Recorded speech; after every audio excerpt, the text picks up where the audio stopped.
आखिरी सवाल रहेगा, नौजवानों की बात करूंगा मैं, स्टूडेंट्स की बात करूंगा।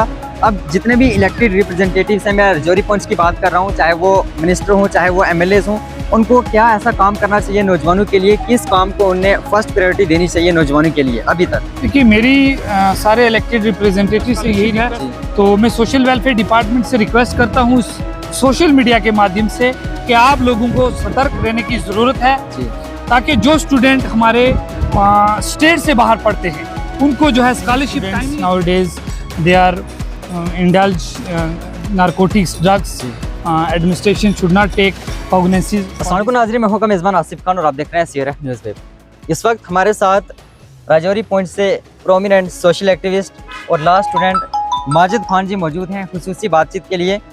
हम इनसे जानकारी हासिल करने की कोशिश करेंगे, क्योंकि इनका चाहे वो उठना बैठना यूथ के साथ भी होता है, पॉलिटिकल लीडर्स के साथ भी होता है, बुज़ुर्गों के साथ भी होता है।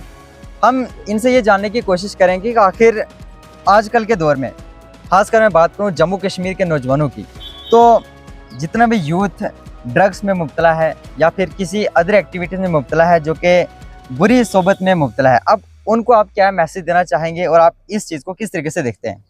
First of all, thank you, Asif Saab, for giving me chance on this platform to raise the voice of my youth in our news channel. First of all, many youths in Rajori Poonch indulge many activities like nowadays drugs is the common activities. Many students nowadays they are indulge narcotics drugs. Administration should not take cognizance for this. और इस चीज़ को हम जो है drugs को लेकर जो है हमने आपसे भी ये डिस्कशन किया है कि नौजवान जो ड्रग्स की तरफ जा रहे हैं, और बहुत से नौजवान आजकल हर दिन दूसरे दिन एक लाश जो जम्मू से आती है डेथ हो जाती है, तो बहुत दुख की बात है कि हमें जो है अवेयरनेस कैंप लगाने चाहिए। मैं भी एज ए लॉ स्टूडेंट हम भी जो लीगल सर्विस जहाँ भी हमारे कॉलेजेस में होती है, हम भी यही कहते हैं कि मंशियात एक ऐसी चीज़ है जिसने कई माओं से अपने बेटे और कई भाइयों से अपने भाई छीन लिए। बहुत ये गलत चीज़ है। इसको लेकर हमारे स्कूल एडमिनिस्ट्रेशन कॉलेजेस में अवेयरनेस कैंप लगाने चाहिए ताकि हम लोग इसको जो है कम कर सकें। जी, अब ड्रग्स को रोकने के लिए अवेयरनेस कैंप जगह जगह लगाए जाते हैं, गवर्नमेंट भी ये इनिशिएटिव लेती है। अब इसका किस तरीके से असर पड़ता है? जो लोग नशा करते हैं या फिर जो नौजवान नशा करते हैं, किस तरीके से बच सकते हैं? क्या ये जो इनिशिएटिव है ये काम भी करता है या नहीं? देखिए, एडमिनिस्ट्रेशन को जो है कि जो ड्रग्स पैडलर्स हैं इनको कंट्रोल करना चाहिए, क्योंकि सबसे पहले जब ये चीज़ सप्लाई नहीं आएगी तो ऑटोमेटिक कम होना शुरू हो जाएगा, और ज़्यादा से ज़्यादा रिहेबिलिटेशन सेंटर डेवलप किए जाएँ ताकि हमारे नौजवान वहाँ उनको रखा जाए और उनको प्रॉपर उनकी जो है एग्जामिनेशन की जाए ताकि वो इस चीज़ से बाहर आ सकें। ये बहुत ज़रूरी है और एडमिनिस्ट्रेशन को कड़े से कड़े कार्रवाई करनी चाहिए, रिहेबिलिटेशन सेंटर, और ज़्यादा से ज़्यादा नौजवानों पर जो है नज़र रखनी चाहिए जिस तरीके के एलिमेंट जो हैं सोसाइटी को तबाह करने की कोशिश कर रहे हैं। जी, being the resident of border area, मैं आपसे एक क्वेश्चन करना चाहूँगा कि जिस तरीके से पिछले दिनों में इंडो पाक वार चली थी, जिस वार लाइक सिचुएशन बनी हुई थी, इन दिनों में किस तरीके से वहाँ की जो जनता है, वहाँ की जो आवाम है, जो बॉर्डर एरियाज़ के लोग हैं, किस तरीके से उन्होंने चैलेंजेस फेस किए और क्या क्या चैलेंजेस अभी वो फेस कर रहे हैं और किस चीज़ की ज़रूरत है, गवर्नमेंट को क्या इनिशिएटिव लेना चाहिए उनकी हेल्प के लिए?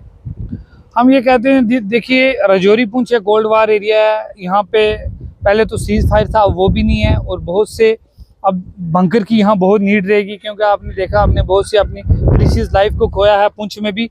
और हम एडमिनिस्ट्रेशन से ये अपील करते हैं कि जो बंकर्स के लिए जो ही एक्सपेंसिव जो फंड्स दिए गए हैं और ये प्रॉपर तरीके से बनाया जाए, ताकि ऐसे बंकर ना बनाया जाए जिनमें पानी भर जाए और लोगों को जब ज़रूरत पड़े तो उसमें पानी हो और जाने की वो उन पर रह ना सके। एडमिनिस्ट्रेशन और लोगों को भी, जब यहीं बंकर बनता है तो आप लोगों का हक है, आप लोग सामने जाओ, जहां बंकर बन रहे हैं वहां उन पे नज़र रखो ताकि उनको अच्छे से काम करवाया जा सके। जी, स्टूडेंट्स की बात करेंगे हम। जो स्टूडेंट्स चाहे वो स्कूल में हों, चाहे वो कॉलेजेस में हों, चाहे वो किसी की कैटेगरी से बिलोंग करते हों, अब स्कॉलरशिप का मेन इशू होता है कि स्कॉलरशिप टाइमली मिलता नहीं है या फिर किसी को मिलता ही नहीं है, तो इस पर आप क्या कहना चाहेंगे? देखिए, स्कॉलरशिप हम जब कॉलेजेस में भी थे, मैं वहाँ भी स्टूडेंट की रिप्रेजेंटेशन करता था अपने कॉलेजेस में, चाहे वो पहाड़ी स्कॉलरशिप हो, चाहे वो ST स्कॉलरशिप हो, अब तो ST2 का भी ट्राइब का स्कॉलरशिप है।